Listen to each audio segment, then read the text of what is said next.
watch out for this tricky little opening where black just advances that pawn. I was planning to do the bishop's opening, but in this situation I'll do that normally instead, thinking they're going to do that and I can exchange and push this pawn up. But he went for an early aggressive queen attack, which I don't normally worry about, but normally in this situation I get the knight out to protect this pawn because you're worried they're going to do that and check. But then the problem was he pinned that with bishop to b4, so I'm like, oh no, if he takes that, if I go there to exchange, queen can then come in here, it's not protected. So I thought I was just trying to get the queen involved so I don't get overrun, so I thought this is a good move, protecting that and that. But then he did knight f6, and if he does the exchange here, he can then take this pawn again.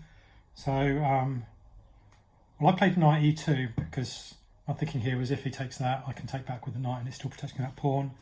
But then he gets the knight out c6, now he's threatening this pawn. And I looked this for a while and I couldn't really work out a way where I wouldn't lose the pawn. You know, if I bring that up, it's blocking the queen from the knight, and in the end I did that. Don't know if that's a good move or not, but he exchanged, and then he could take, well, he's won the pawn, and then I did the exchange, and then you know, after that he did that as well, so my pawns were doubled up. So I'm like, well, I've lost a pawn and I'm the pawn down, I haven't done anything wrong, and I'm in a bad position. What's going on? What did I do wrong?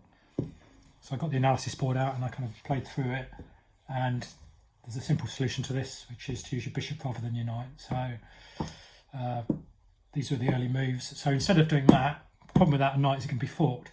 Pop the bishop there because bishops can't be forked, and so that's a secure defence. That's it really. He got knight out there trying to continue the attack on this piece here. I got the knight out to there, threatening the queen and protecting that piece.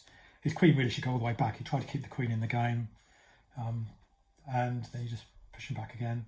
So yeah, that's it really. That's how to defend against that situation.